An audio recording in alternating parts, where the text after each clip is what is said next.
lembrando que os 10 minutos é para os dois. Está com a palavra, Renata. Tarde, professora. Professora, ratifico todas as considerações já feitas pelo meu orientador de trabalho. Vivemos num cenário atual que é indiscutível que que as transformações sociais que estamos vivenciando no mundo, elas que são inseparáveis e interdependentes, elas ligadas à questão de fome, miséria, depredação ambiental, crises sanitárias, humanitárias, institucionais, na educação, entre uma série de outras direitos fundamentais que estão sendo vilipendiados. E como bem disse o meu orientador, essa minha pesquisa ela tem um recorte com a área da educação, e foi motivada por uma notícia publicada pelo programa Fantástico no dia 7 de janeiro, no qual se evidencia uma fraude na educação no estado do Maranhão, que apresenta-se com um valor estimado de aproximadamente R$ 1 bilhão, que tem sido desviado do orçamento público, do erário, em razão da falta de ética da qual motivou aqui esse trabalho. Esse cenário que nós vivenciamos na administração pública é um cenário que ele não cabe mais de gestores com absoluta falta de visão do futuro, com pessoas com mente finita, limitada e que estão motivadas por convicções individuais e dissociadas do comunitário. E tudo isso vem sendo demonstrado no último relatório publicado pela Transparência Internacional, recentemente publicado, inclusive, em janeiro de 2024, que avaliou o exercício financeiro anterior e que demonstra o elevado nível de percepção de corrupção que existe no Brasil e que tem feito com que o Brasil, ele caia na escala de um grupo que é comparado a 180 países.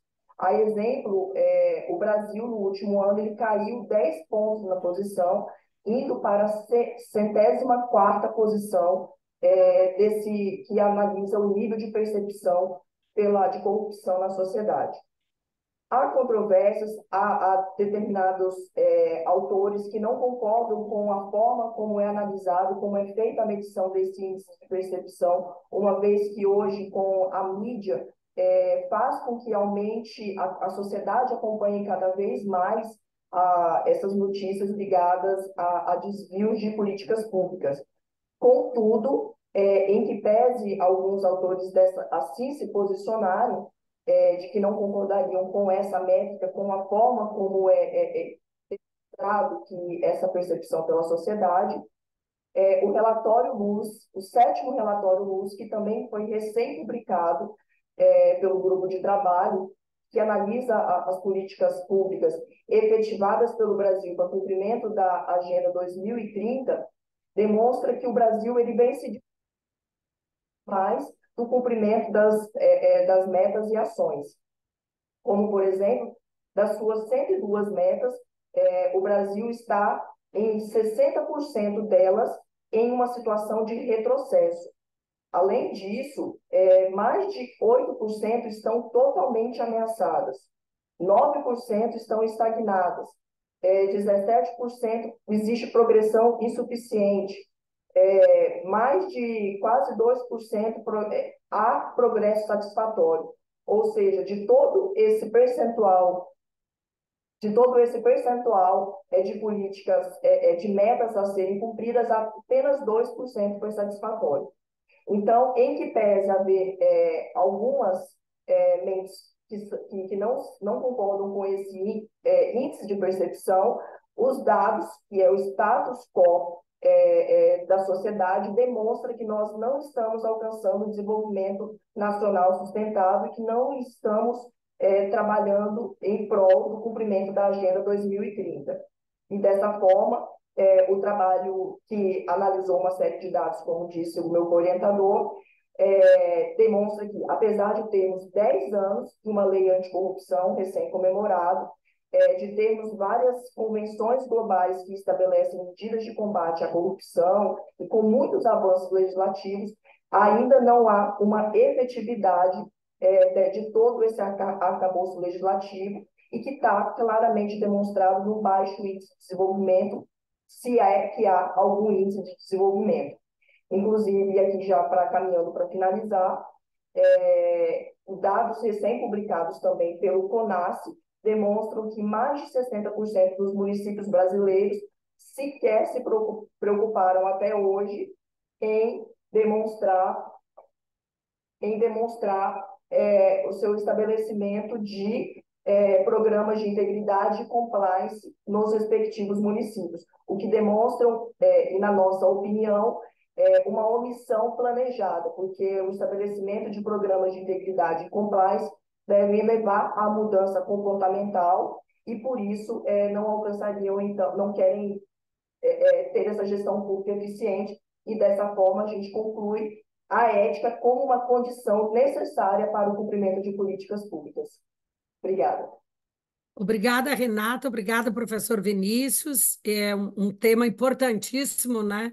Porque com todas as desigualdades, todos os problemas relacionados aos direitos sociais, especialmente à saúde e à educação, que seriam, eu diria, condições essenciais para a transcendência das desigualdades sociais que temos, e ainda nós vemos todos esses desvios de recursos. Então, quero parabenizá-lo por trazer essa temática que às vezes não é tocada pelas universidades. Eu acho que é importante na pesquisa universitária nós chamar atenção para isso.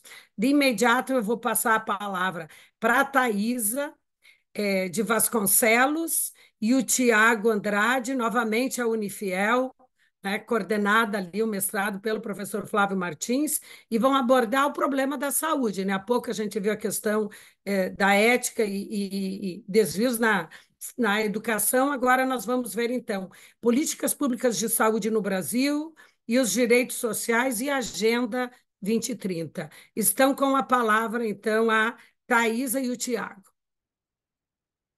Boa tarde, vou tentar compartilhar aqui com vocês o slide, rapidinho, se conseguir, né? Vamos tentar aqui. Urgentes.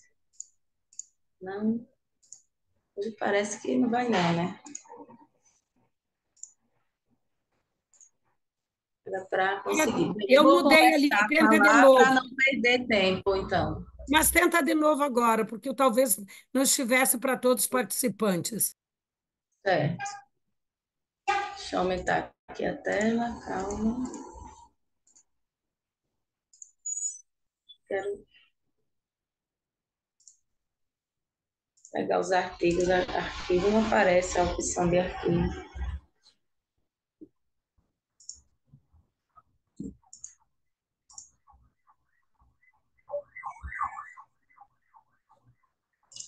Thaís, eu sugiro que você fique sem a apresentação.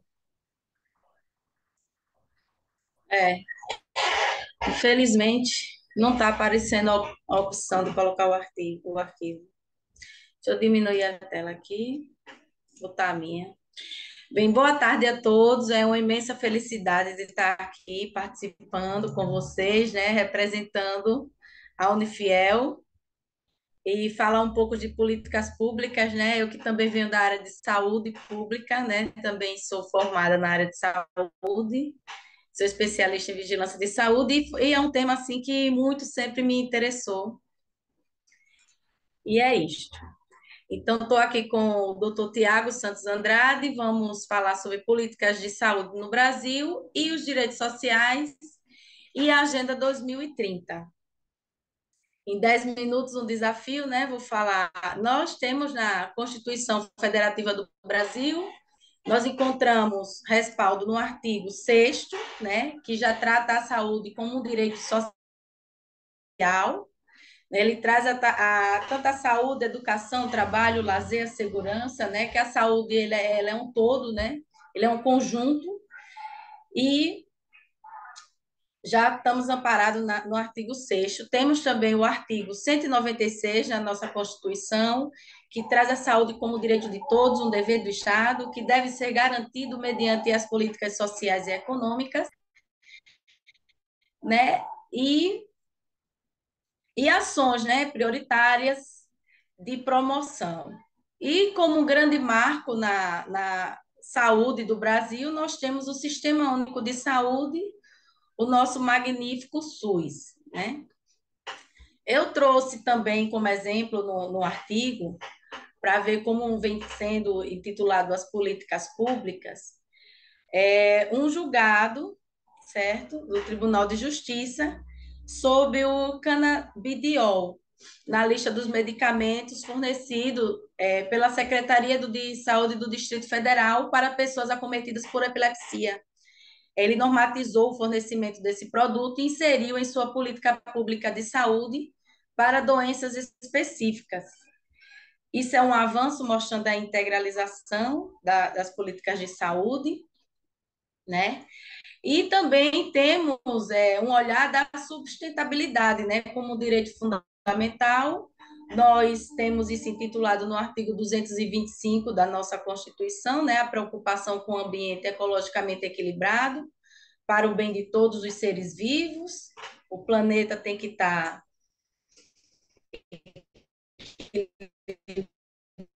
equilibrado.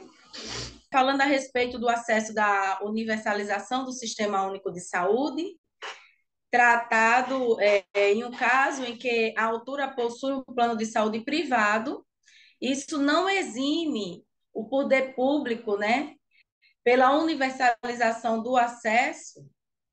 E isso, nesse julgado, ele trouxe, né, como uma interpretação não restritiva à saúde e que, claro que naturalmente, o maior rigor em relação às pessoas carentes, mas isso não exclui a responsabilidade dos entes federados para efetivar o direito universal à saúde quem tem planos de saúde privado. O relator foi o Edson Fachin e está no presente artigo.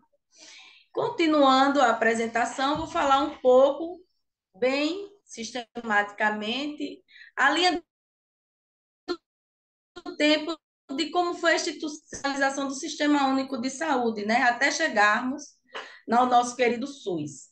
Tivemos o grande marco que foi a Lei Eloy Chaves, em 1923, foi quando iniciou esse pensamento com as caixas de assistência. Tivemos em 1932, o INPS em 65, e foi crescendo para o INAMPS em 77, quando vimos essa sistematização do sistema privado. Em 82, tivemos o PAS, que foi um grande programa, né, de saúde, né, sempre intitulando até chegarmos na criação do SUS. Tivemos em 86 a 8ª Conferência Nacional de Saúde, que gerou grandes princípios, que veio chegar, né, a ajudar na nossa Constituição de 1988, né, trazendo a saúde como direito universal e um dever do Estado. Em 87, a criação do SUDES. Tivemos o SUDES, que foi o Sistema Unificado de Descentralização da Saúde, já esse olhar para a municipalização da saúde. Em 88, a nossa Constituição Cidadã, com os artigos elencados. Em 90, tivemos a criação do SUS, com a Lei 8.080, de 19 de setembro de 90. Vou correr mais um pouquinho. Em 91, tivemos isso intensificando o trabalho de Ministério da Saúde, Saúde, e vamos lá, porque o colega Tiago vai falar um pouco agora, então, da Agenda 2030. Não tenho mais o que Tiago, falar, tem não deu 2 mais tempo. minutos, E aí, Tiago. Tiago? Tiago, tem 2 minutos. Boa tarde a todos, tudo bem? Me ouvem bem? Tentei compartilhar com os senhores os slides, mas não tive sucesso. Senhores, a grande problemática da implementação das políticas de saúde pública no Brasil são que o país, mesmo independente e organizado há muitos séculos, nós viemos de um problema estrutural de má administração de recursos desde quando fomos colonizados em 1500, né? Então, a contraprestação estatal que foi dada, ela nunca foi dada da maneira correta. Quando nesse tripé de desenvolvimento social, implementação de políticas de saúde e educação, o país é defasado em dois desses tripés, né? Quando conseguimos implementar o Sistema Único de Saúde, por meio dos programas de saúde, levando saúde a qualquer rincão do Brasil, falta educação para que aquele indivíduo tenha atitudes que possam perpetuar aquele tratamento que foi iniciado na unidade de saúde básica. Exemplo, ferver uma água, fazer uso de água potável, não andar descalço em locais alagadiços, para não contrair outras doenças, protozoários, etc. Essa é a vertente da educação que nosso país é altamente deficitária. E na vertente de políticas públicas, socioeconômicas e sociais, falta o básico. Primeiro, implementação de políticas de água e esgoto básico. Cerca de 70% das pessoas já tiveram disenteria e hoje no Brasil nós sofremos uma crise de dengue, zika e chikungunya, né? Uma doença tipicamente tropical que poderia ser debelada com mais facilidade se houvesse a implementação correta e eficaz dessas políticas públicas, né? Então, é isso, senhores. Infelizmente, o tempo que nos resta, não quero estourar o tempo da professora. Desde já, muito obrigado. Eu E parabenizo, então, a Thaisa e o Tiago pela apresentação, né? Eles trazem ali o problema, e aí depois, se nós tivermos tempo para discutir, podemos trazer o que a Thaisa falou ali, de o Poder Judiciário intervir na política pública, se é adequado ou não, mas vamos deixar para o final, né? Porque agora o Tiago levantou o problema, né? Nós temos praticamente 100 milhões de pessoas que não têm acesso a saneamento, quase 40 milhões que não têm acesso à água potável, e tudo isso está dentro da conceituação de saúde.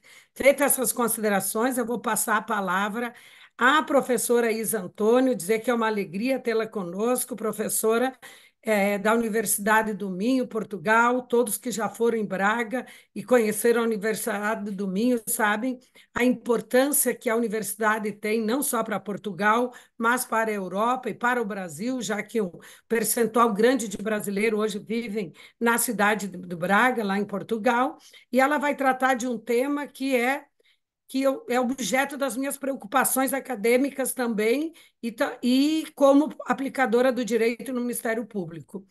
Estado social em risco de colapso. Estado social em risco de colapso? É uma pergunta que a professora faz, né? E aí, reflexão crítica sobre as políticas públicas do Estado português com a efetivação do direito à segurança social, que para nós, professora, é previdência social, ao menos a segurança social contributiva, e a não contributiva é assistência social, e do direito à habitação condigna. Professora, é uma alegria tê-la conosco no Brasil hoje, embora todos virtuais. Aqui só o professor Fábio está lá em Ribeirão Preto e a senhora está com a palavra. Muito boa tarde. A alegria é toda minha ouvir o português com açúcar, como se costuma dizer, e eu gosto sempre de compartilhar ideias com os meus amigos brasileiros e as minhas orientandas, com melhores resultados, são brasileiras, no mestrado de Direitos Humanos, justamente em bioética e biomedicina. Eu tenho um maior carinho por vocês e são muito progressistas, são as teses mais progressistas, são das minhas orientandas brasileiras. Eu vou tentar compartilhar a apresentação, senão também já tenho um plano B. Olha, estão a ver? Professora, estamos vendo, sim. Pronto, o meu plano B era enviar pelo chat e vocês irem acompanhando, pelo menos só para ter uma ideia visual. Efetivamente, e tal como já foi dito aqui anteriormente, leis existem muitas. Leis existem muitas. A efetividade das leis e das políticas públicas é que são um fracasso em si mesmo. E justamente o direito à saúde, tal como o direito à segurança social e o direito à habitação, sofrem de um problema, é que é necessário dinheiro para sustentar. Nós temos o princípio da dignidade da pessoa humana de um lado e temos o princípio da reserva do financeiramente possível do outro. E o que acaba por vencer é efetivamente a questão dos recursos económicos que os governos fazem nas suas políticas públicas. Se eu não conhecesse o facto de estarem a falar há pouco do Brasil, o Dr. Vinícius e a doutora Renata, salvo erro, eu diria que estavam a falar de Portugal.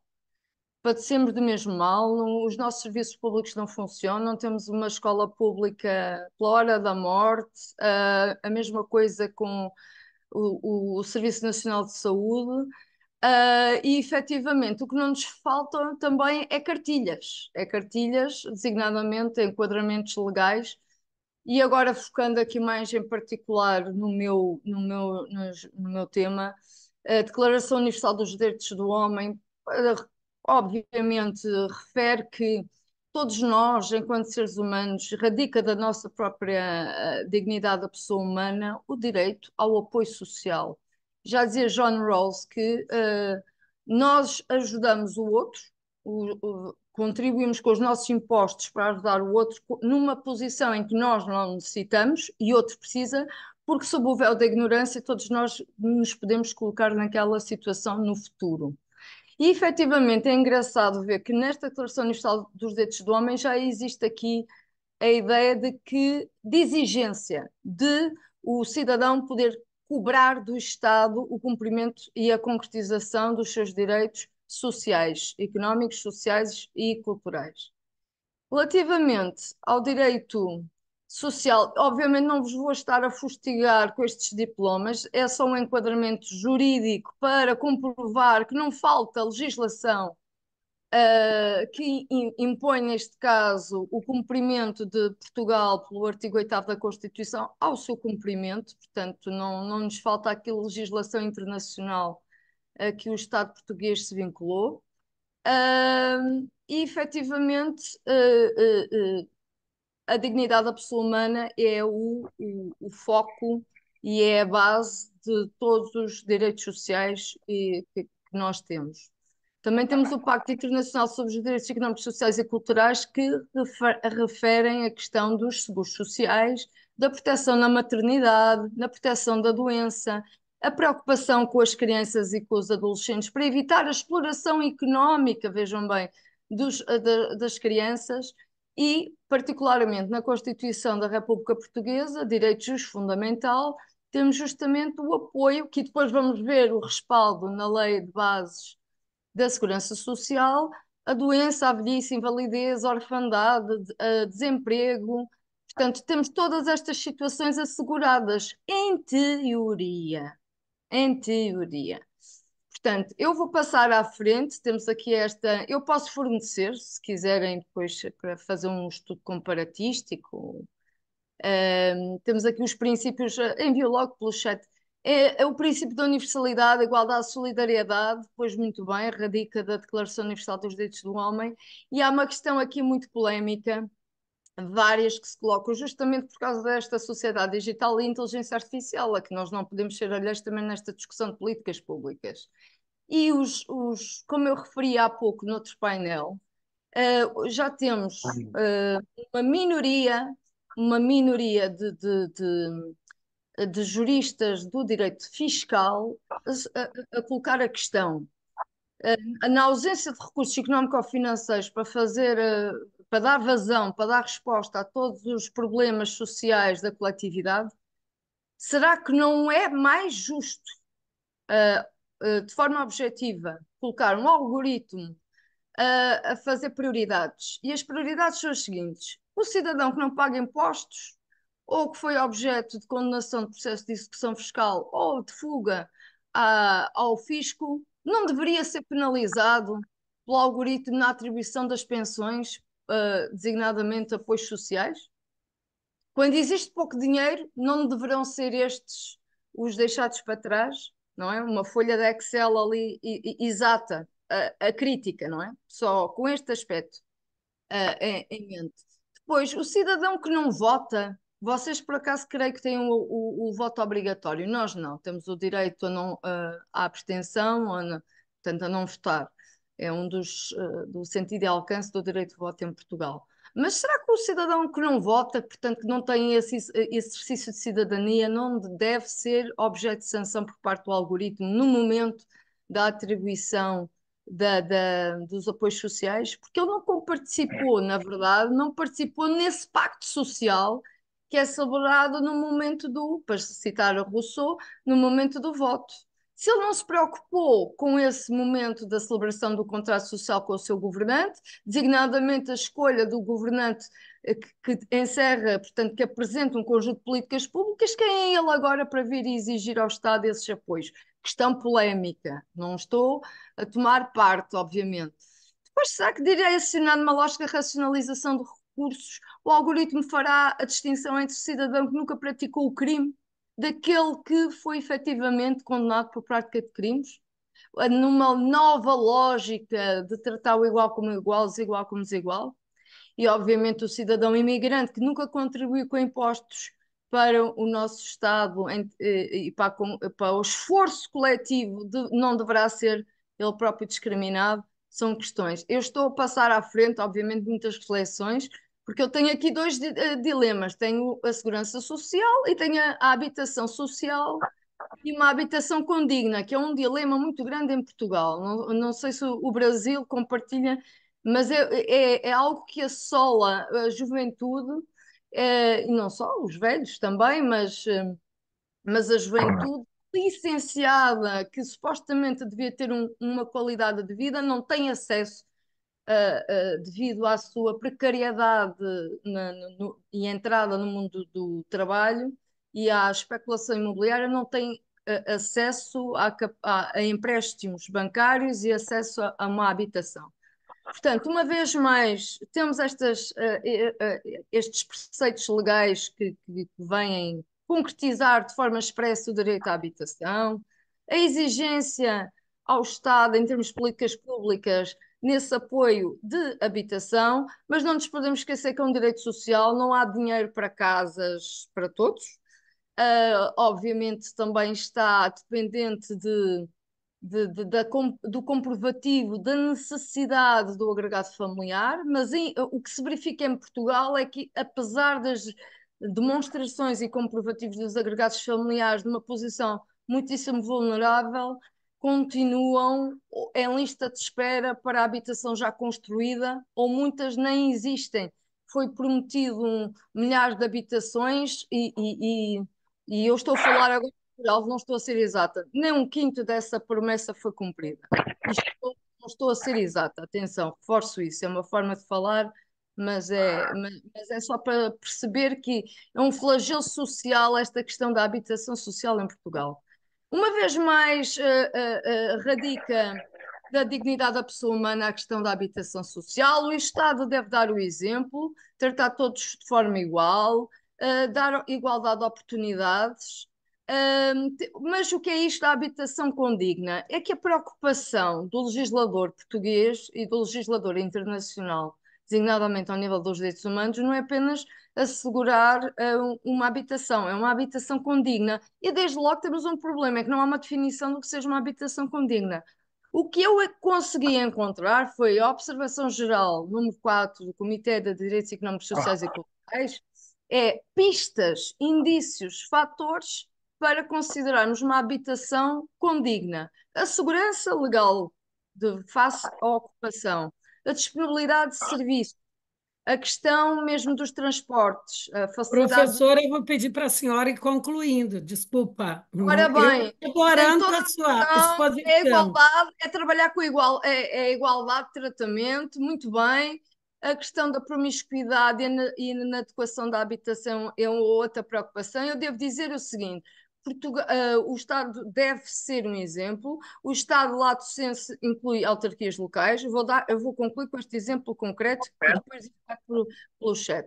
Uma autarquia local de uma grande cidade portuguesa expulsou de uma de prédios clandestinos. É verdade que o terreno onde se encontravam essas habitações clandestinas pertenciam, mas expulsaram essas pessoas sem dar alternativas. Pessoas com famílias e com crianças ficaram em plena rua sem sem alternativas dadas pela autarquia, sendo certo que, de acordo com a lei de bases e de acordo com a Constituição portuguesa, as autarquias têm a obrigação de acautelar a habitação e ninguém ficar sem teto. Sendo certo que o provedor de justiça à altura, o professor Faria Costa, teve uma intervenção e conseguiu atrasar esse processo de expulsão das pessoas, mas não sei qual foi o desfecho. Pronto, é assim. Professor, só um pouquinho. Assim, Eu tenho alguém com o Abel que está com o áudio aberto, se puder fechar para não ter problema. E a senhora está concluindo, né, eu professora? estou concluindo e estou concluindo com estas minhas reflexões, que são princípios constitucionais que estarão sempre em colisão e que compete às políticas públicas dos governos conciliarem o princípio do Estado Social e a proibição do retrocesso social, o princípio da dignidade humana e o princípio da solidariedade, o princípio da sustentabilidade e da responsabilidade intergeracional. É essencial saber que Estado queremos, que Estado necessitamos e que Estado podemos. País pobre, Portugal é, que o Estado podemos ter e ser honestos com o cidadão no momento da poesia que antecede as eleições. Sendo certo que eu concluo dizendo que já não pode ser um Estado de previdência pós Segunda Guerra Mundial, não pode ser um Estado social como nós o conhecemos, mas não pode ser um Estado mínimo. É um Estado social de regulação, mas jamais um Estado mínimo. A isso obriga a Declaração Universal dos Direitos do Homem e a nossa Constituição. Muitíssimo obrigada pela vossa paciência e, colegas, parabéns pelas vossas excelentes intervenções.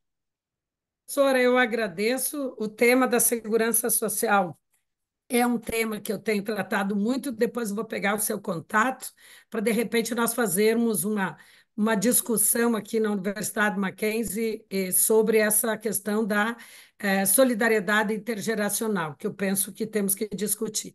Peço desculpa, gostaria de ouvi-la, mas não posso, justamente porque temos ainda mais 4 apresentadores. Então, na sequência, eu vou chamar então a Patrícia Santana e o Cildo Giolo Júnior, da Unifiel e da Universidade do Estado de Minas Gerais, que vão tratar o tema educação, cidadania e políticas públicas. Uma árdua luta. Estão com a palavra. Boa tarde a todos. Estão me ouvindo bem? Sim? Vamos, Patrícia. Vou tentar compartilhar, então, se eu conseguir. Aproveito para agradecer a todos, então, essa oportunidade. Faço minhas palavras do colega Vinícius. Adoro os eventos do Embirojur. Estou sempre participando também. A apresentação está ok. Pode começar. Então, vamos lá. O título da minha apresentação é Educação, Cidadania e Políticas Públicas, uma árdua luta. Como a professora Zélia já falou, em coautoria eu com o professor Cildo. Então, uma pequena agenda para os senhores saberem o que vai ser falado, né? O objetivo, o problema, a pesquisa, uma pequena introdução, umas reflexões e as considerações finais. Então, o objetivo dessa pesquisa é apresentar reflexões sobre a relação entre a educação, a construção da cidadania e a luta pela implementação de políticas públicas benéficas a esse propósito. Com a intenção de responder ao seguinte problema: que medidas podem efetivamente colaborar para a conquista de direitos sociais através da educação no Brasil? É uma pesquisa com estudo doutrinário, né, bibliográfico e comparativo. As reflexões são amparadas nos trabalhos do Basílio e do professor Veiga e Costa, entre outros. Então, uma pequena introdução. Em 1988, com a promulgação da nossa Constituição Cidadã, ficou expressa em seu artigo 208.1 a obrigação do Estado promover a universalização do ensino fundamental. Esse artigo foi revogado em 1996. Em 2009, com a emenda constitucional 59, ocorreu uma alteração. A educação básica passou a ser obrigatória e de oferta gratuita para quem está com a idade entre 4 e 17 anos e também de oferta gratuita para quem não teve acesso nessa idade adequada. como eu falei antes, né, a Basílio, ela expõe o seguinte: a oferta de ensino desprovido de qualidade importa em novo processo de exclusão educacional. Os alunos que frequentam e concluem ensino regular adquirem uma bagagem insuficiente e inadequada. Muitos desmotivados pela educação ofertada ou pelo insucesso nas provas conclusivas acabam por abandonar os estudos, não chegando sequer a concluir o ciclo educacional. Então, é muito importante que os professores, né, tenham formação continuada para saber se adaptar aos interesses das novas gerações, aplicar aulas que atraiam os estudantes. Por exemplo, digamos numa aula de idiomas, de uma língua inglesa, se fosse trabalhar uma música cantada pela atriz Mary Monroe, por exemplo. É claro que o professor vai trabalhar o vocabulário, né, a questão se o aluno consegue ouvir as palavras, mas também por que não incluir nessa discussão algumas questões como o combate ao preconceito. Por exemplo, a Mary Monroe foi uma mulher que sofreu muito preconceito, né? Ela é, pelo tipo de filme que ela sempre é, trabalhou. Mas veja bem, ela foi uma mulher que nos anos 50, sozinha, que ela não tinha amparo, ela processou a 20th Century Fox, coisa que os homens na época não faziam. Ela lutou pelos direitos, então, dos atores, e alguns dos direitos que os atores têm até hoje devem a Mary Monroe. E ela ficou com essa fama que, né, a grande massa da população conhece, simplesmente de alguns filmes, né? E como comédia e etc., né? E aquela coisa da mulher linda, e esquecem que ela foi uma mulher lutadora, né? Para a época ainda, os anos 50, em que o preconceito era maior ainda, e conseguiu direitos, né?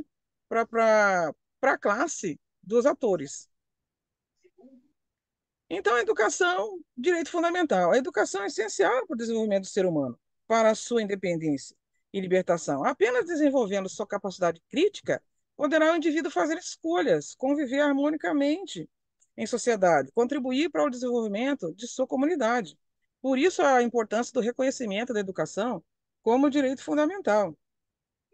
Basílio prossegue afirmando que, ó, entretanto, o reconhecimento da educação como um direito se efetivou a partir do nascimento do Estado de Direito, como resultado das revoluções burguesas do século XVIII, momento em que se iniciou um processo de positivação como forma de limitar o exercício do poder pelos governantes e garantir o exercício das liberdades pelos cidadãos.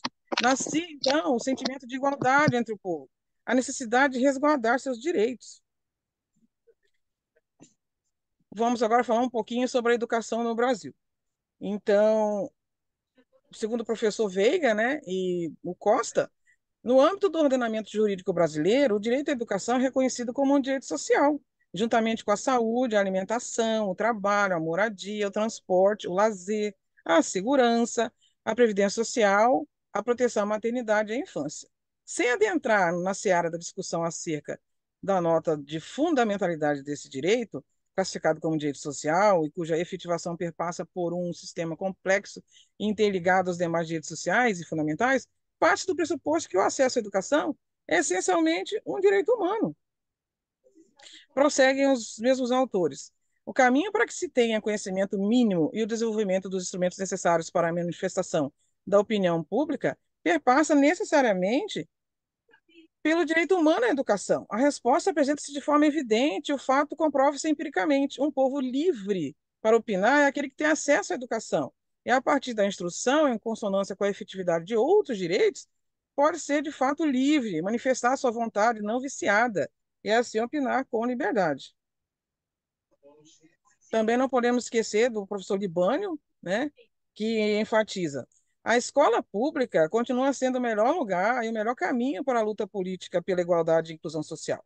Uma visão de escola democrática aposta na universalidade da cultura escolar, no sentido de que cabe à escola transmitir os saberes públicos que apresentam valor, independente de circunstâncias, interesses particulares, em função sempre do desenvolvimento humano.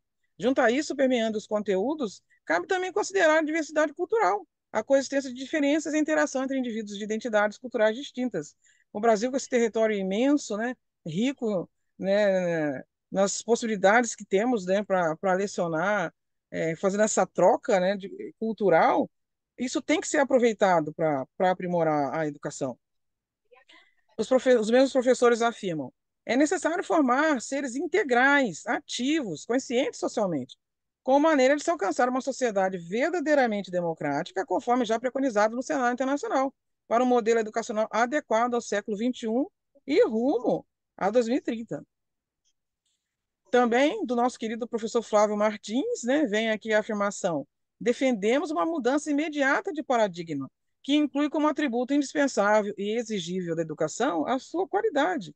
Então, não basta você ofertar, não basta que a educação seja gratuita, ela tem que ser de qualidade, para que as pessoas tenham condições, né, de lutar, de ter acesso, né, a melhores postos de trabalho, condições de vida e para ter essa liberdade também de opinar, de decidir, porque isso só vem através do conhecimento.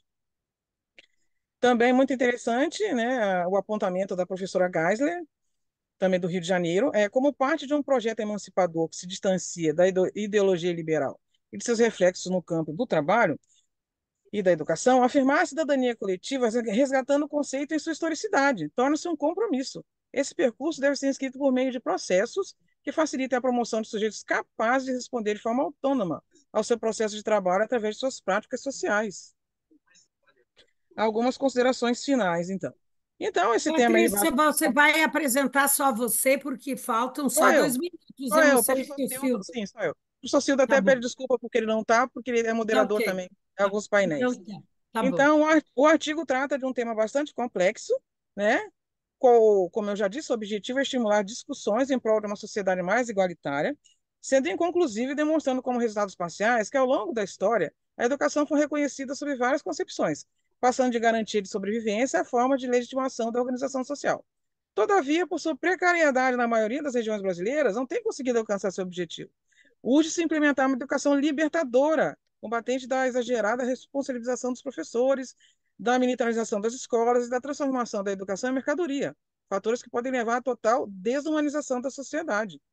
O Brasil, como eu já disse, né, tem várias especificidades, como um território imenso, precisa de políticas públicas, a gente precisa acolher essa diversidade cultural, há uma grande precariedade de equipamentos que tem que ser implementado nas escolas, formação continuada, não se pode ter decisões arbitrárias, tem que ser decidido com a comunidade, com democracia, e não podemos só responsabilizar os professores, né? Todos temos que estar envolvidos nessa luta para ter essa educação libertadora, empática. É preciso ser humano. Então, algumas referências aqui, porque foram várias as obras pesquisadas, mas apenas apresentando algumas. Agradeço muito, peço desculpas pelo professor Cildo, que está como moderador no painel, mas agradeço muito a atenção de todos vocês. Tá bom? Muito obrigada. Ô, Patrícia, exatamente 10 minutos. Parabéns aí, conseguiu dar o Obrigada, recado exatamente nos 10 minutos. muito obrigada. Assim, você tocou num ponto muito importante que não basta ter educação, tem que ser de qualidade, e nós temos, por mais que a professora Isa tenha falado, né, certamente as condições da educação em Portugal e aqui no Brasil são muito diversas, né? Nós precisamos andar muito para termos uma educação de qualidade. De imediato, eu passo a palavra agora ao Luciano Rodrigues dos Santos, da Unifiel, que vai tratar do tema Estado, políticas públicas, direitos fundamentais e cidadania. Estado e políticas públicas de desenvolvimento. Isso é muito importante porque eu acho que tem questão dos 3 S's da sustentabilidade. Então, está com a palavra, Luciano, pelo tempo de 10 minutos. Professor, eu agradeço a oportunidade. Primeiramente, eu queria parabenizar o professor Fábio Veiga pelo simpósio, realmente muito bem organizado, e os temas são bem atuais e pertinentes. Parabenizar a senhora como moderadora também, representante aí da Procuradoria da Regional da República, professora também de Seguro Social, entende perfeitamente essa questão de cidadania. E os demais colegas, eu cumprimento a todos, na pessoa do Abel Felipe, é, ah, falando sobre Estado, políticas públicas e cidadania. O Estado desempenha um papel fundamental no desenvolvimento socioeconômico de um país. A formulação e implementação de políticas públicas vem através do Estado. Essas políticas, elas visam sempre atender às necessidades da população, sempre tentando promover o bem-estar social e o exercício da cidadania. papel do Estado no desenvolvimento, ele tem três pilares: a regulação, o investimento e a redistribuição. O Estado regula a economia, a sociedade, estabelecendo leis e normas para promover a justiça e o desenvolvimento sustentável. Na área do investimento, o Estado investe em infraestrutura, educação, saúde e os demais setores que são fundamentais para o desenvolvimento e para a cidadania, visando criar condições propícias para o crescimento econômico e social e a redistribuição desses investimentos. O Estado implementa políticas de redistribuição de renda e riqueza, buscando sempre reduzir as desigualdades e promover a inclusão social. Luciano, só um pouquinho. Carolina, eu acho que você está com o microfone aberto. Se você poderia fechá-lo. Desculpa, Luciano, devolvo a palavra. Tá, professor, muito obrigado. Aí nós temos esse papel claro e evidente sobre o papel do Estado. Nas políticas públicas de desenvolvimento, nós temos três linhas que são importantes. O conceito dessas políticas públicas de desenvolvimento, que as políticas públicas são ações e programas governamentais voltados para o atendimento das demandas e da sociedade. O objetivo, claro, é promover o desenvolvimento econômico, social, ambiental e cultural, melhorando a qualidade de vida de toda a população. A abrangência desses objetivos podem abranger diferentes setores, como eu havia mencionado anteriormente, que é a saúde, educação, emprego, infraestrutura. Hoje, nos dias atuais, estão extremamente eminentes, que nos afeta de todas as formas o meio ambiente, entre outros. Os instrumentos de políticas públicas aplicadas pelo Estado, ela vem sobre leis e normas, estabelecendo leis, decretos, resoluções, regulamentos que orientam a ação governamental. Os programas e projetos, eles são fundamentais. Iniciativas específicas para atingir os objetivos de desenvolvimento em determinadas áreas. Os incentivos fiscais é uma possibilidade também de investimento em políticas públicas para angariar recursos para o desenvolvimento social. Concessão de benefícios tributários para estimular investimentos e atividades econômicas. Já nos investimentos públicos, que é a parte maior do Estado, é a alocação de recursos financeiros em setores estratégicos para promover o desenvolvimento. A fase para todos complementarem isso, passa pelo planejamento e a implementação. Sem esse planejamento e implementação, as políticas públicas elas não têm a sua efetividade por completo. Passamos primeiro pela fase de diagnóstico, que é a análise da realidade, identificação das necessidades e problemas da sociedade. Posteriormente, a formulação, definição de objetivos, metas, estratégias e ações a serem implementadas. E aí vem a parte final, que é a execução, aplicação de políticas públicas com acompanhamento e monitoramento desses resultados para saber se está efetivo ou precisa de um melhoramento para atingir seu objetivo principal. Quais são os desafios na formulação de políticas públicas? Recurso ilimitado. Hoje, o Estado, não só brasileiro, como nós podemos ver caracteristicamente Portugal, em termos de habitação, nós vemos que a tendência do Estado é a política mínima. Então, eles estão saindo dessa política social para a política mínima. Então, eles pregam sempre que a escassez de recursos financeiros, humanos e materiais para atender a todas as demandas. Interesses também de grupos e setores são conflitantes, necessidade de conciliar diferentes interesses e expectativas de diversos atores sociais. A burocracia e a morosidade. Isso afeta não só o Brasil, como o mundo inteiro, sobre essa questão dos processos lentos, complexos, de formulação e implementação de políticas públicas. Os direitos fundamentais e as políticas públicas. Quem é mais importante? Qual é o princípio? Qual é a efetividade? Nós temos aqui uns pilares que eu coloquei, alguns dos principais, que é a saúde. As políticas públicas de acesso universal e gratuito à saúde. Depois eu quero um tema sobre a questão, uma crítica sobre a questão da saúde, que eu vou tratar no final. A educação, políticas de investimento e universalização do acesso à educação. Nós temos a moradia, políticas de habitação e urbanização, garantindo o acesso à moradia digna. E o trabalho, políticas de geração de emprego, renda e proteção social aos trabalhadores. Todos esses 4 temas, eles têm os pilares fundamentais dentro da nossa Constituição de 88. A cidadania e o desenvolvimento, elas andam lado a lado. Não há como se falar em cidadania sem desenvolvimento. A efetivação dos direitos fundamentais por meio de políticas públicas é essencial para o desenvolvimento socioeconômico e a promoção da cidadania. Essa integração entre Estado, políticas públicas e cidadania só fortalece a democracia e a justiça social. Já terminando a minha conclusão, eu gostaria de compartilhar com os colegas que a cidadania transforma o indivíduo. É um elemento integrante da sociedade política, credenciando o sujeito a exercer direitos em face do Estado.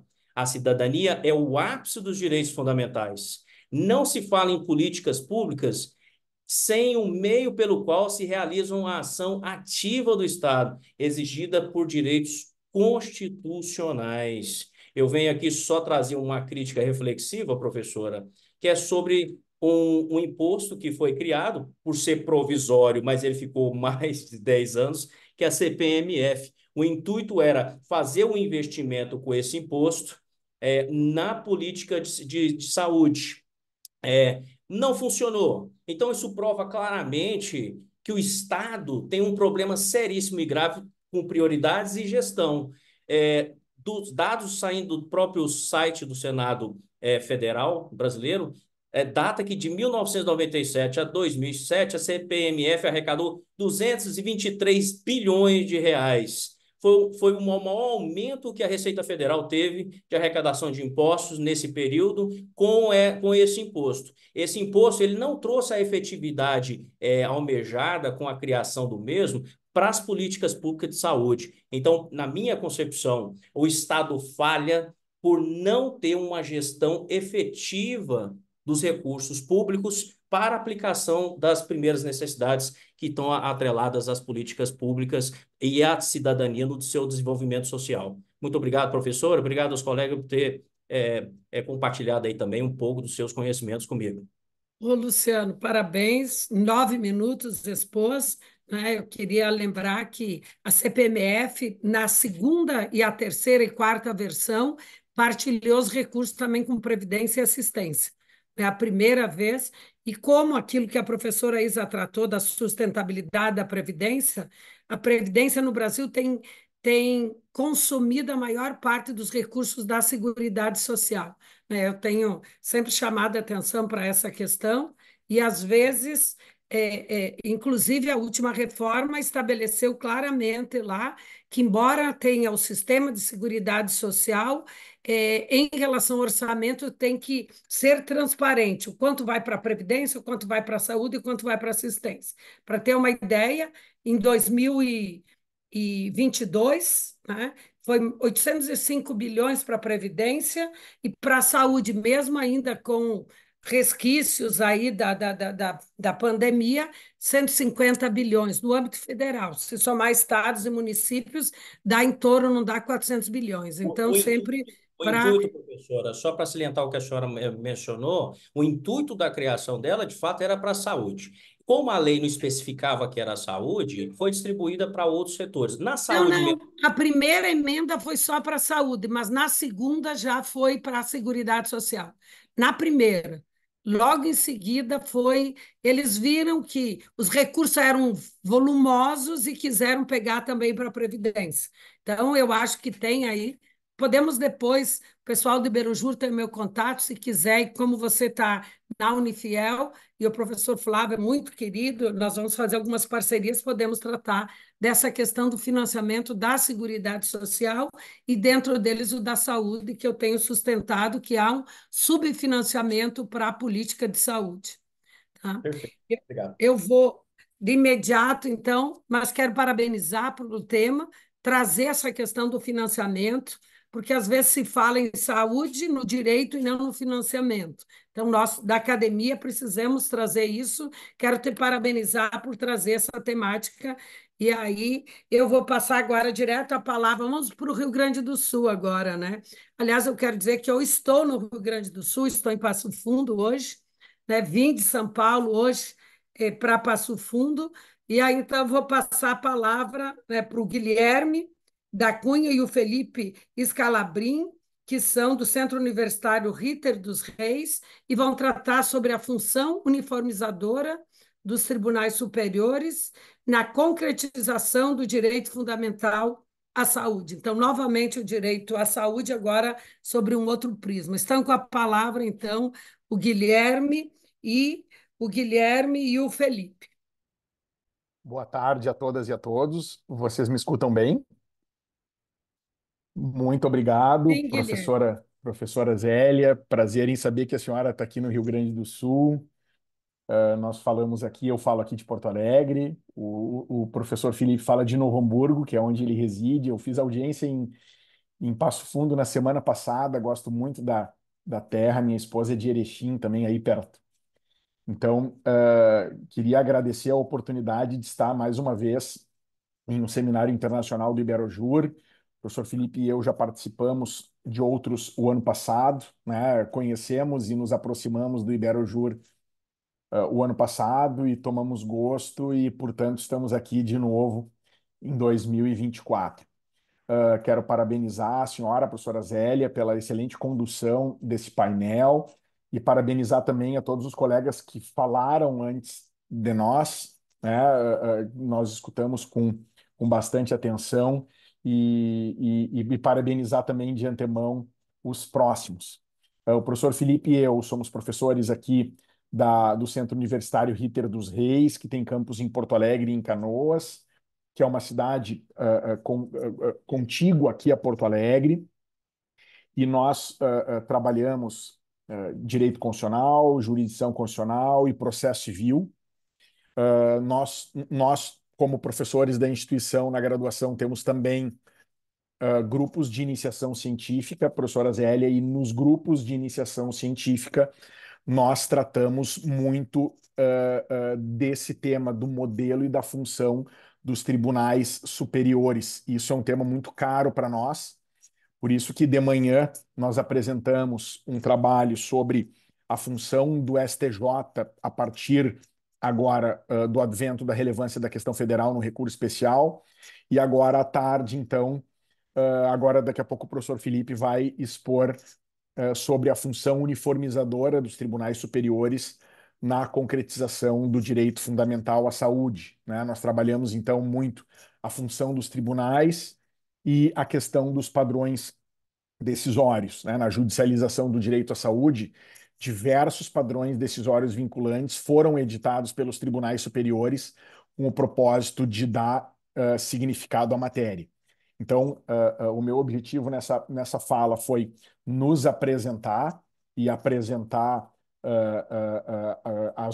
os nossos problemas de pesquisa aqui na universidade. E de manhã eu falei mais a fundo sobre o nosso outro artigo, e agora, portanto, o professor Felipe tem a palavra para discorrer sobre especificamente esse tema que será do nosso outro artigo. Então, mais uma vez, quero lhe agradecer, professora Zélia, pela oportunidade e pela condução, dizer que estamos à disposição da senhora e de todos os demais aqui em Porto Alegre, aqui no Rio Grande do Sul, para quaisquer questões de parcerias acadêmicas. Então, passo a palavra para o professor Felipe Scalabrin, para que ele possa, então, fazer a apresentação de fundo do nosso trabalho. Obrigado, boa tarde. Obrigada, professor Guilherme. Passa, então, a palavra ao professor Felipe. Obrigado, professora Zélia. Todos me escutam bem? Sim, professor Felipe. Sim.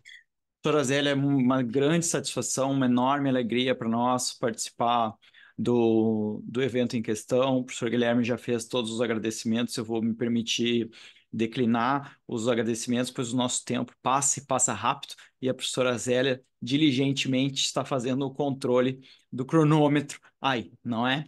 O nosso objetivo nesse texto é tratar um pouco do direito fundamental à saúde, mas não na perspectiva da sua concretização pelo Poder Executivo, e sim através da atuação do Poder Judiciário. Infelizmente, desde a constitucionalização do direito fundamental à saúde com a Constituição de 88, nós temos uma crescente onda de judicialização do direito à saúde, não é? O direito brasileiro, ele criou a potência que é o SUS, garantindo o direito fundamental à saúde a tantas pessoas, a tantos cidadãos, mas em paralelo, muitas vezes o SUS, ele se apresenta com algumas deficiências e faz com que tal ou qual matérias venham a ser judicializadas para no Poder Judiciário para ser resolvido. Infelizmente, a realidade brasileira é uma realidade onde o Poder Judiciário é cada vez mais chamado a resolver as questões relacionadas com o direito fundamental à saúde, o que faz, é claro, com que nós tenhamos uma jurisprudência gradativamente oscilante, ora favorável, ora contrária, muitas vezes não deixando claro qual é a posição esperada pela lei, qual é a posição esperada pelos tribunais superiores no que diz respeito a esses direitos. Só dando como exemplo, né? Basta imaginar uma pessoa que esteja com uma doença ultra rara e que tem como única esperança um medicamento ainda não incorporado ao SUS. Será que esse medicamento pode ser ou não pode ser entregue pelo Poder Judiciário? Será que é dever do SUS garantir esse medicamento? Eu me recordo, professor Zélio, de um caso recente que tive a oportunidade de acompanhar, onde uma paciente buscava o fornecimento de um medicamento, um tratamento ocular genético, uma doença congênita, né? E esse medicamento seria suficiente para evitar, pelo menos é o que alegava a parte, evitar uma cegueira definitiva. Só que o medicamento custava 2 milhões de reais. A parte não tinha esse valor e ela teve que ingressar em juízo. Será que cabe ao Poder Judiciário fazer essa valoração? Será que o Poder Judiciário é um ambiente adequado para definir quais são as políticas públicas de saúde, as políticas sanitárias que devem ser viabilizadas para cada um? Na medida em que essa paciente viesse a receber uma medicação de 2 milhões de reais, evitando uma situação grave, evitando uma cegueira, quantas outras pessoas estariam desprotegidas? Ao mesmo tempo, e a professora Zélia levantou aqui um ponto muito pertinente, será que o SUS está sendo adequadamente custeado? Esse é um outro ponto, merece toda uma preocupação paralela. O nosso texto, ele busca tratar um pouco a questão da função uniformizadora dos tribunais superiores.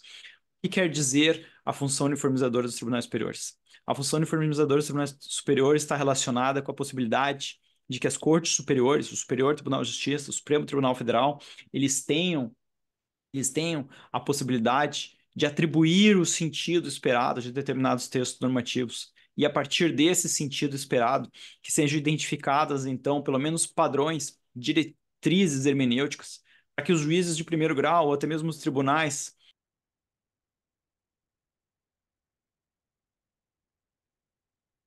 Felipe, você fechou o microfone.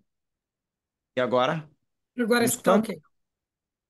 Voltando, professor, essa parte de técnico aqui tem que ser restabelecido o tempo, tá? Voltando ao meu ponto aqui, a função uniformizadora, ela está relacionada precisamente com a ideia de que os tribunais superiores contribuem com a formação da unidade do direito, sejam um verdadeiro farol para que os juízes de primeiro grau, para que os tribunais saibam qual é a melhor interpretação constitucional das normas, inclusive da lei do SUS, garantindo que os juízes de primeiro grau tenham tranquilidade, seja para negar, seja para dar. Será que o juiz de primeiro grau, daquele caso que eu acabei de comentar, se que ele deveria viabilizar, quem sabe por tutela de urgência, uma medicação como essa? Então, a preocupação com a função uniformizadora é uma preocupação sobre qual o papel dos tribunais superiores. Qual é o papel esperado dos tribunais superiores?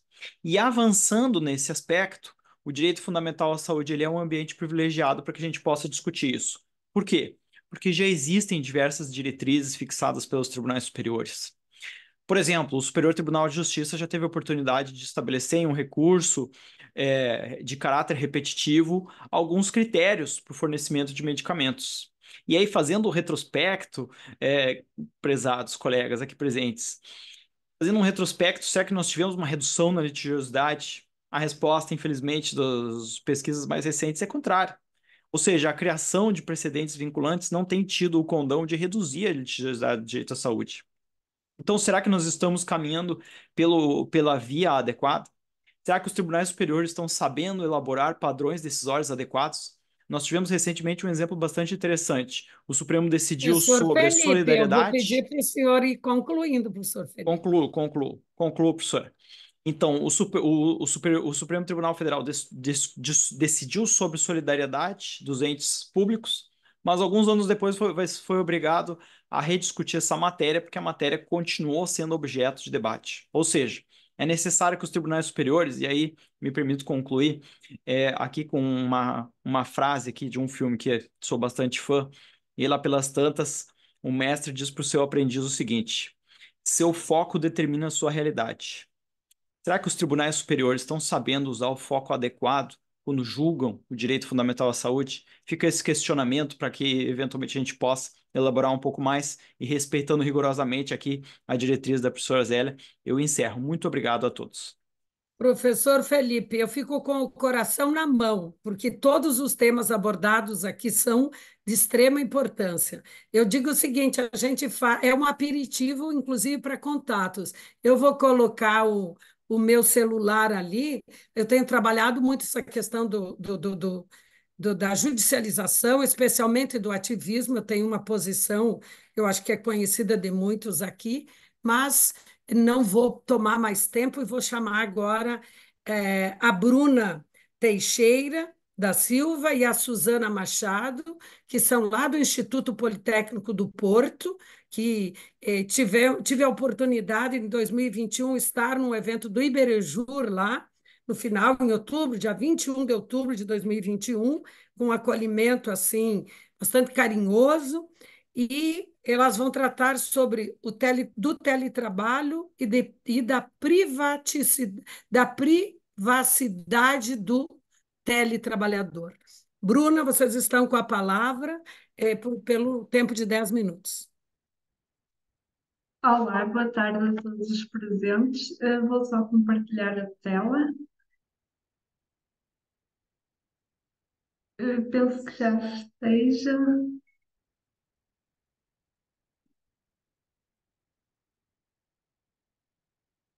Ok, Bruna, já está apresentando.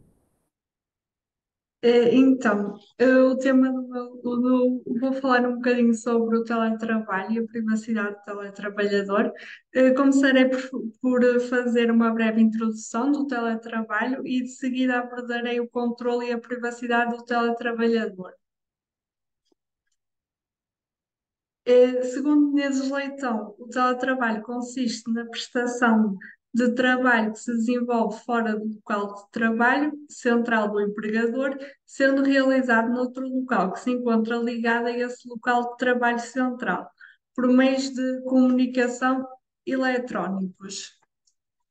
Apesar do teletrabalho ter sido consagrado pela primeira vez em 2003 no Código do Trabalho, foi em 2020, na sequência da crise pandémica, que o teletrabalho passou a ser uma das formas de trabalho mais adotada pelas empresas, por ser uma medida preventiva para controlar a propagação da Covid-19. Um dos elementos característicos da relação de trabalho previsto no artigo 97 e seguintes é o poder diretivo do empregador, ou seja, o poder que lhe é concedido para vigiar e controlar a atividade do teletrabalhador. Segundo o Tribunal da Relação do Porto, a subordinação jurídica encontra a sua gênese na posição de desigualdade de dependência do trabalhador, que é inerente à sua inserção numa estrutura organizacional alheia, dotada de regras de funcionamento própria e na correspondente posição de domínio do empregador, traduzida na titularidade do poder de direção e do poder disciplinar. O poder de controlo dos trabalhadores não é nenhuma novidade, existe desde sempre, nem fazia sentido o empregador dar as ordens e não verificar se estavam a ser cumpridas. Durante o teletrabalho, o principal meio de controlo que o empregador tem à sua disposição é o computador. Este permite o empregador controlar mensagens, e-mails e instalar programas que permitem capturar o som e a imagem. Conforme o número 24 da Diretiva 2002/58 do Conselho Europeu, existem os denominados programas espiões, que podem entrar nos terminais dos utilizadores sem o seu conhecimento, a fim de obter acesso a informações armazenadas ou registar todas as atividades realizadas pelo utilizador, o que pode constituir uma grave intrusão na privacidade desses utilizadores. Segundo Teresa Moreira, a opinião com a qual concordamos, o controle eletrónico é um controle desumanizante, muito mais invasivo que os meios de controle não eletrónicos, na medida em que permite uma vigilância total e completa da atividade do trabalhador, inclusive dos tempos de não trabalho. Acrescentamos que este controle pode provocar ansiedade e gerar um clima de desconfiança. Para além disto, a utilização dos meios de controle eletrónicos não podem invadir o direito à privacidade do teletrabalhador, consagrado no artigo 26, número 1 da Constituição da República Portuguesa e no artigo 170 do Código do Trabalho.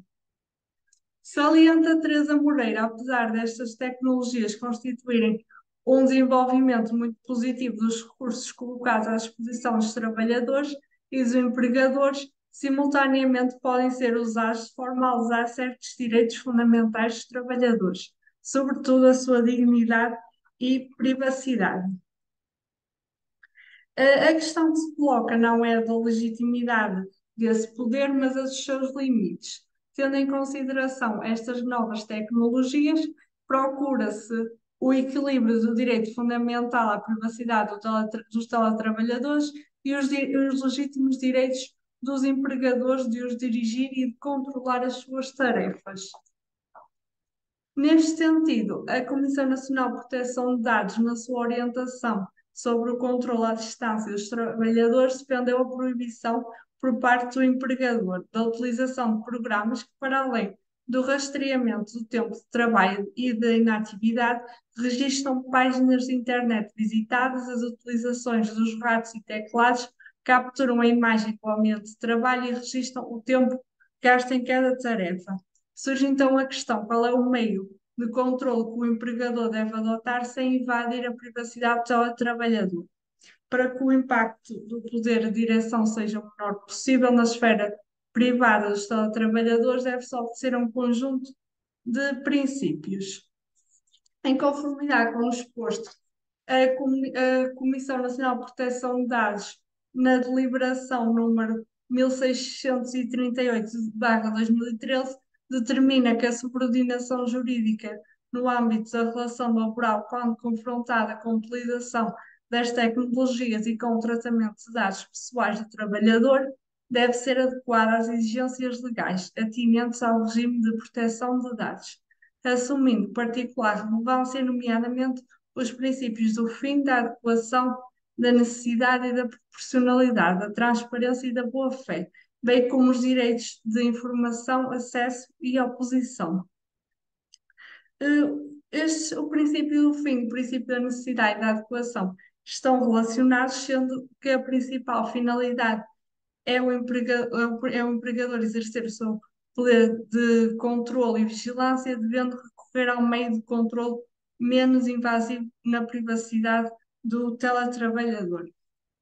O princípio da proporcionalidade, ou o princípio do excesso, está previsto no artigo 18, número 2 da Constituição da República Portuguesa, é fundamental para estabelecer limites. Deste modo, a videovigilância e capturação só devem ser utilizadas se não houver outra medida mais moderada.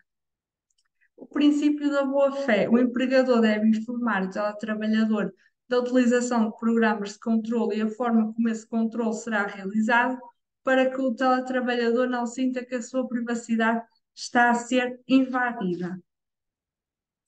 O princípio da transparência. O artigo 106 do Código do Trabalho determina que o empregador tem a obrigação de informar o trabalhador sobre aspectos relevantes do contrato de trabalho.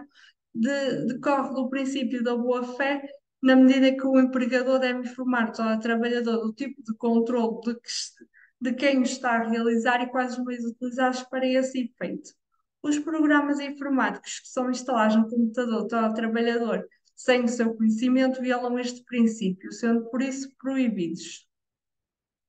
Para assegurar o direito à privacidade, o artigo 170, número 2 do Código de Trabalho, estabelece limites ao direito do empregador se deslocar ao domicílio do teletrabalhador, prevendo que sempre que o teletrabalho seja realizado no domicílio do trabalhador, a visita ao local de trabalho requer um aviso prévio de 24 horas.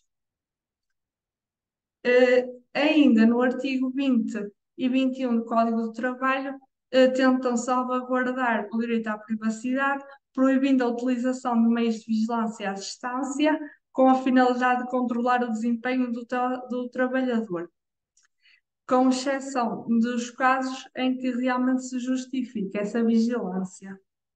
Contudo, estas normas mostram-se insuficientes, podemos constatar que Bruna, o você artigo 20... está finalizando? Sim. Tá bom. E estas normas mostram-se assim insuficientes, uma vez que tinham sido pensadas para a modalidade do teletrabalho. Não foram pensadas para a modalidade do teletrabalho. Assim, para concluir, devem ser utilizados programas que apenas conseguem obter os dados para saber o desempenho do teletrabalhador e a sua produtividade, isto é, o empregador a saber apenas os documentos e os ficheiros nele inseridos. Existe-se um controle adequado a esta modalidade, de trabalho, dando primazia aos direitos fundamentais. E assim termino. Bruna, eu quero agradecer e assim conseguiu Obrigada. ficar no tempo.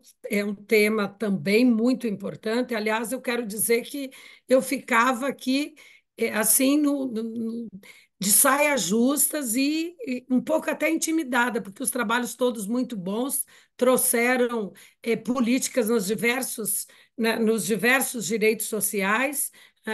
Vi aqui que o que preponderou foi direito à saúde. De repente, professor Felipe, podemos fazer um seminário específico sobre isso, sobre a judicialização, porque muitas vezes o senhor trouxe o papel das cortes superiores. Às vezes eu digo que são elas que trazem mais insegurança, né? Então, eu acho que sim, que temos que discutir se o meio adequado é a judicialização, mas isso eu acho que vamos deixar para um outro momento. Eu não sei se vocês. Eu poderia até abrir aqui, mas eu acho que vocês querem participar das conferências que se seguem, mas se quiserem, porque eu não tenho outro compromisso obrigatório, se alguém quiser fazer em um minuto alguma consideração, eu vou estabelecer aqui 16h40 para nós terminarmos, agora é 16h32. Ultrapassamos um pouco, mas começamos mais tarde, que deu um problema no início, mas eu quero parabenizar todos. São temas que precisamos, a academia tem que se debruçar sobre ele, e todos eles trouxeram questões da realidade que precisam ser aprofundadas as discussões e os estudos para que a gente possa. Claro que aqui nós tivemos 2 trabalhos de Portugal, mas Portugal também enfrenta uma crise, né? E aqui eu falo da tese de doutorado do professor Flávio Martins, que é a crise dos direitos sociais, da professora Catarina Botelho, lá de Porto, que também tratou disso, porque nós tivemos uma expansão dos direitos e pouco se discutia ou se discute sobre os custos deles, né? Agora o professor mesmo trouxe, né, o exemplo de um medicamento de 2 milhões, e é isso, você tira de uns para dar para outros, né? Porque, em suma, os recursos são de todos. E também foi abordado aqui a questão do desvio de recursos, como trouxeram aqui a questão dos desvios da educação, mas tem de saúde também. Aqui foi abordado o desvio em relação ao Estado do Maranhão, mas eu já vi uma apresentação de colegas, membros do Ministério Público Federal, em relação a desvios de saúde, especialmente na pandemia. Então, é um tema que aborda diversos aspectos, e eu vou, então, passar a palavra ao professor Felipe, que levantou a mão. Só, professora Zélia, eu só queria fazer um último comentário aqui, bem rapidamente.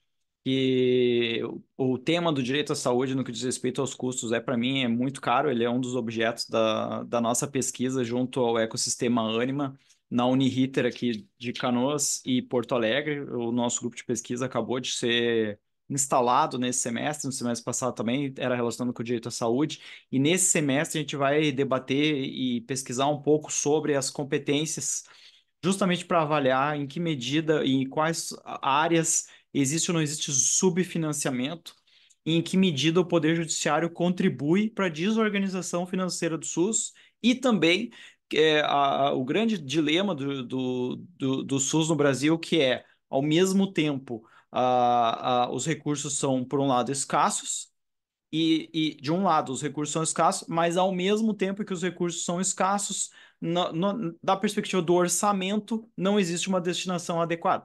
Então, se existisse uma destinação adequada, talvez o SUS não fosse escasso, mas ao mesmo tempo a Seguridade, a gente sabe que o cobertor é curto, então eu sei que o debate seria infinito, não quero cansar a todos, mas só deixar o convite aqui para reflexão no que diz respeito a essa extensão dos custos do SUS. Obrigado, professor. Professor Felipe, eu acho que o Poder Legislativo já se deu conta disso, tanto que na emenda 103 colocou ali que tem que ser esclarecido ou transparente os recursos que são destinados à saúde, à previdência e à assistência, porque, inclusive, da região de vocês, né, tem um senador da República que inclusive, durante a reforma, fez uma CPI, coordenou uma CPI para dizer que a Previdência não era deficitária, mas eles querem usar os recursos, todos os recursos do sistema de seguridade social. Porque a Constituição criou um sistema. Infelizmente, o Poder Legislativo, o Poder Executivo e o Poder Judiciário não têm visto a saúde dentro do sistema. E eu tenho sustentado que esse é um dos motivos, né, um dos motivos que leva a esse subfinanciamento da saúde. Né? Claro que tem desvios e a gente tem que buscar esses desvios, mas se nós considerarmos o nosso modelo, que de certa forma nós copiamos, que é o modelo inglês, nós temos praticamente o dobro de recursos em relação ao PIB na Inglaterra, que são destinados à saúde pública, se for considerado em relação ao Brasil. E aqui é interessante porque, quando se falou, aqui o Luciano, né, o professor Luciano, também trouxe essa questão do subfinanciamento e a própria né, CPMF, que era para ser só para a saúde, no segundo e no terceiro já quiseram comer um pouquinho dela para levar para a Previdência. Então, é um tema que demonstra o quanto nós temos que nos debruçar na academia para propor alternativas, né? E eu percebo que o grupo do estudo que vocês estão coordenando tem essa preocupação, porque às vezes há acadêmicos que pensam que os direitos nascem em árvore, que os recursos nascem em árvores, né? Eles são finitos, tem que haver uma priorização, e eu penso que a transparência, que aqui, inclusive, né, foi tratado aqui pela Bruna, questão da transparência, da privacidade, mas eu acho que é preciso, e o Luciano levantou a mão, eu falei nele, né, Luciano? Como nós temos um tempinho, aí vamos estar com a palavra, Luciano. É 2 segundos. Assim, como a senhora é uma representante do Ministério Público Federal e a senhora estuda bastante, a senhora é especialista na questão da Seguridade Social, a senhora acha que o ponto central seria a gestão pública, professora? Para a gente não entrar no mérito de desvio de recursos públicos. A senhora acha que o fator principal é gestão pública, o grande problema? Luciano, que, como membro do Ministério Público, eu coordeno a parte de previdência e assistência. Né? Da saúde, não tenho trabalhado com isso. Mas eu penso que, em relação à saúde, é tudo. É a gestão, mas é o subfinanciamento. É o subfinanciamento. Os gastos com previdência têm crescido assustadoramente. E, para ter uma ideia, professor Felipe, mais de 100 bilhões por ano tem sido assim determinado o pagamento pelo Poder Judiciário. E desses mais de 100 bilhões, eu diria que uns 80% é o redesenho da política pública, o que eu denomino de ativismo judicial. Então, E assim, e todo mundo aplaude, né? Porque se vê, e aí, assim, inclusive tem um grupo, um projeto de pesquisa que é coordenado pelo professor José Carlos Francisco, e eu estou junto, que é o princípio da segurança jurídica no viés coletivo, né? Então, não adianta a gente pensar individualmente, mas como a gente vai garantir essa segurança jurídica coletiva? Vai ter um evento, professor Felipe, eu passei ali, passei para todos no meu celular. Vai ter um evento, inclusive estamos fazendo o edital de abertura, né, para apresentar artigos que para publicação, inclusive é financiado pelo MAC Pesquisa, e vai ter esse evento. O evento vai ser vai ser no final de maio, começo de junho, mas já nós vamos abrir o edital, então quem tiver interesse, eu vou passar pelo Iberjur, que eu não tenho aqui o telefone de todos, o de vocês, mas eu passei o meu telefone ali. Professor Felipe, eu acho que nessa abordagem dos tribunais superiores, eu acho que dá para trazer essa questão da segurança jurídica coletiva, então está convidado, passei meu telefone aí, e deve sair o edital na semana que vem, esse edital para publicação, e vai ter um evento lá no Mackenzie, vai ser presencial, inclusive, né? A Nova York brasileira sempre é bom visitá-la, então estão todos convidados. Eu não sei ainda a data específica, mas esse vai ser final, acho que vai ser no início de junho. É um evento de âmbito internacional também, e eu acho que tudo isso passa até a gestão, viu, Luciano? É gestão, e assim, é impressionante, né, que aqui tivemos todo esse histórico recente de corrupção, continua tendo, e eu me lembro que quando eu era procuradora-chefe em 2001 e 2003, nunca tinha atuado no crime, eu fui num evento na Polícia Federal e eu acho que os colegas do crime estavam preocupados, né, como é que a representante do Ministério Público ia falar, né, e eu disse que talvez matasse muito mais, né, quando há um desvio de recursos da Seguridade Social do que alguém chegar e dar um tiro numa pessoa. Então, essas considerações que eu quero dizer. Eu vou encerrar, porque nós passamos em muito, mas eu quero parabenizar a todos, né, pelos excelentes trabalhos apresentados aqui e dizer que para mim foi uma honra estar moderando. Ficava assim, eu diria assim, com o coração na mão, né? Eu ficava até um pouco assim, com pena de limitar e de dizer, olha, o tempo está passando, porque todos os trabalhos eu gostaria que de ouvir muito mais tempo. Muito obrigada a todos. Agradeço o Iberjur e a USP Ribeirão Preto, né, por me convidar para moderar esse painel e dizer que, felizmente, as novas tecnologias permitem, né, que a gente aqui e nos encontramos de todas, tinham representantes aqui de todas as regiões do país, né?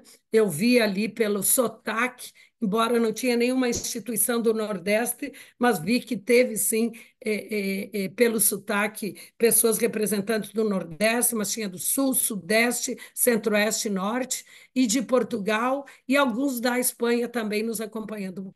Muito obrigada a todos, feliz Páscoa a todos, né? E vamos continuar assim com esses trabalhos que não são trabalhos só acadêmicos, são trabalhos para contribuir para a melhoria dos direitos sociais no Brasil. Muito obrigada a todos. Obrigado, professora. Boa tarde a todos, Obrigado, muito professora. obrigada. Boa tarde a todos também. Eu vou encerrar aqui e todos assim, quem quiser o meu contato, o Luciano ali, que é Unifiel, é pertinho, vamos combinar alguma coisa com o professor Flávio. Eu disse para ele, eu estou agora assim uma instituição nacional ali, uma associação que a gente criou até maio, estou um pouco apertada, mas depois eu quero ir lá fazer alguma coisa lá na Unifiel. Muito obrigada e boa Páscoa novamente a todos. Boa Páscoa, boa tarde a todos.